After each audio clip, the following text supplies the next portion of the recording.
They did it.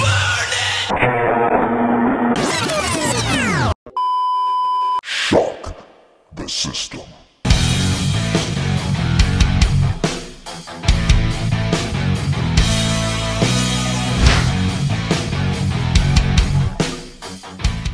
Okay, alright, this is just gonna be a great video to get through. You know, you only sound like a 12-year-old prepubescent boy, but it's gonna be okay. Your voice is terrible. It's gonna be fine though. You're gonna be okay. Ladies and gentlemen, your 2018 Calder Cup champions are your Toronto Marlies. Okay, so first of all, wow, what a game, right? What a statement that game was. Holy jumping. 6-1 the final, and wow. The Marlies just proved why they were arguably the most dominant team the AHL has seen in the last 3 to 5 years. Not only did they actually put up like astounding numbers and wins, they also won a bunch of games on the road. But you know what? This team, I've said it before and I'll say it again, was just really balanced down their entire lineup. Before I get to the Marlies, I want to give an actual huge shout out to a bunch of people right now. I want to give a shout out to the sports girl, because without her, I wouldn't even be at Game 7 last night. Thanks to her, I was there. It was amazing. I got to be there with her friends, her family. I got to go with Fat Sexy Canadian Kyle. Oh my god. It was just honestly one of the best nights of my entire life. There's going to be pictures and video at the very end, including some special guest people who actually ended up appearing in the video. And I'm honestly super excited to show you that. But you know what? We'll get to that in a bit. Let's just chat some hockey really quick. Also, right at the gate, I also just want to give like a quick little shout out, like a little acknowledgement to the Texas Stars. They played a good physical series. They had many chances. They looked really good in this entire series. For a team that I basically have never watched as much, I've seen one game of them when I went to the Calder Cup playoffs in 2014. The same year they ended up actually winning the whole thing. I have to give props to them because they were a difficult team and they proved that they could give the Marlies some serious trouble, and they came within one game of winning the Calder Cup themselves. So, stick taps to the Texas Stars. You got nothing to be ashamed of. You got a hell of a future and great series. Alright, now forget sportsmanship. Let's go back to the winning team, alright? Come on, let's go. This was the game where the top line came out in a firestorm. Andreas Janssen, he wanted this game. Carl Grundstrom wanted this game. Mason Marchment wanted this game, and he's on the fourth line, potting 2 goals in this game, including one in the final minute. That's astounding. The big reason the Marlies were able to get to where they were in this game was because of the play of Garrett Sparks. Garrett Sparks faced a lot of tough shots in the first couple periods, especially that first period. What was it, like 5 minutes in and they hit the post? Hey, sometimes you gotta be good to be lucky, you gotta be lucky to be good. And just right off the bar, he proved it. A nice little 2-on-1, and he also got lucky. He was down and out for one of the goals, like one of the shots, and Hetherington rung it around the net, and I'm like, oh my goodness. So Garrett Sparks was on the top of his game. I don't know if it was his pregame Chipotle or something, but he killed it. He was on the ball, and you know what? He helped carry his team to a Calder Cup. Now, the quick thing I want to talk about is Andreas Janssen. He basically proved that he is too good for the AHL right now, and that he is beyond NHL ready. In probably one of the biggest games of his entire life, he had 2 goals and 1 assist for 3 points, earning himself the MVP in the process. And you know what? I can't think of a better person that could have gone to, because after coming back from the Leafs playoffs, he came back, I believe it was in Game 5 against Utica. He basically put that team on his back along with that top line, and he carried them to the Calder Cup finals along with Sparks. And you know what? He was just an offensive beast for that team, and I gotta give mad props to him as well. I would be remiss if I didn't talk about the great defense in this game. Now, the Toronto Marlies were heavily outshooting the Texas Stars in the first, I'd say, like almost the entire game. They were doubling them just in shots. But the defense was also on point this game. Now, I've criticized them a little bit during the series for leaving too many odd man rushes, leaving too many breakaways. But this game, they really locked it down, they really trapped it up, and they kept the shots to a minimum. They reduced Sparks' workload for the most part, even though Sparks had to come up big. But when your defense is acting like that, when your defense is kind of locked in, keeping shots to the outside, you know, basically making it for easy saves for your goalie, you're going to have a good night, you're going to have a better chance to win.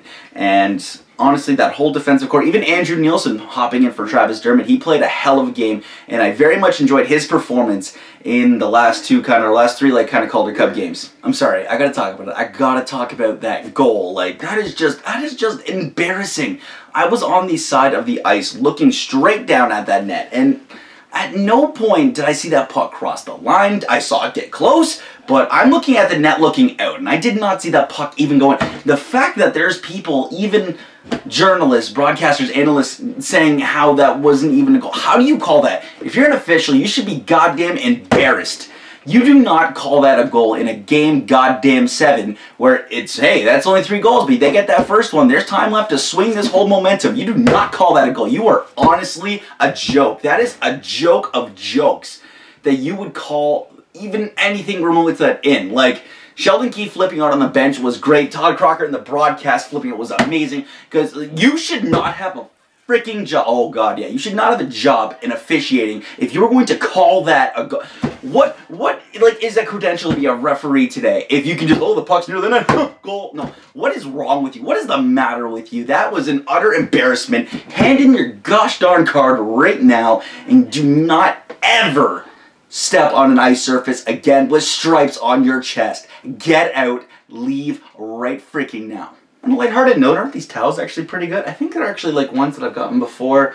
But you know what? The quality of them is actually pretty cool. And I'm going to actually have to hang this one up. That's actually not too bad. But you know what? The final buzzer goes. The score is 6-1. The Marlies win the Calder Cup. And I couldn't be honestly any more happier. It was, you know what? It was a hell of a ride this summer. It gave me something to look forward to every day. Like, just wondering, like, oh, when are the Marlies playing next? When's the next game? It gave me something, like, it gave me hope. It gave me something to believe in. It gave me optimism. It gave me basically an experience that I will never forget. And, you know, when you can spend, like, a whole summer watching the games with friends. I went to a bunch of games this year. I think I went to one almost every round. I didn't go to a game against Syracuse, you know, because they willy-nilly swept the series. No big deal. But I went to a game almost every round, and I got to go with some of my best friends. And to go to a Game 7 where, you know, the tension is high, there's stars in the building, you're going with friends, my dog's even excited, you're going with people that, like, you know, you respect, and, you know, you're making new friends along the way. Like, you're high-fiving people, you know, you're cheering, you're hanging out, you're hugging after the game, you're so excited. Your team just won a championship on home ice. A Toronto team just ended, I think it was like a plus 50-year drought of a professional hockey championship in Toronto. But you know what? Now that one is broken, it's time to break the other, man. They got to do it, but it's given me such hope for the future. It's honestly given me just such hope, such passion, and in all honesty, I could not be more proud of this team and what they have accomplished this year. They have been near the top time and time again over the past 3 to 4 years. They've had elite squads with NHLers now, but this team this year got it done. This is more. This is the Toronto Marlies, and they are your 2018 Calder Cup champions. So again, I just want to give a thank you to the team for giving me just an unforgettable spring-summer so far. It's been honestly such a magical ride. I want to thank every single one of you for, like, watching and continuing to support. It's honestly incredible. There's a lot of good stuff coming up on the way, and you're going to need to look forward to it because it's going to be good. Just trust me. It's going to be amazing. I want to give a shout out again to the sports girl and just her and her entire family just for inviting me. You know, it's something I'll never be able to repay because I got to see, you know, a team that I've supported for like many years finally get their first Calder Cup on home ice. And honestly, like, I can't think of a better crowd than, like, her and her family that I would rather, like, be with, because it was honestly, like, one of the best nights of my life, and it was just, I was around great people. I was with one of my best friends and Kyle as well, so it was honestly just really cool to have a moment like that. And honestly, I will never be able to repay you, so thank you. Alright, I hope you guys enjoyed the video, and you know what, let me know your thoughts on the Marlies win, or just let me know your thoughts in general if you watched the game, or, you know, just, honestly, I'm just so happy right now. Like, just let me know how your day's going or something, man. And I'm producer guy Phil. I got some bonus footage here I'm going to show you, so stick around, and I will see you in the next one. Stay classy, and this is more.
Next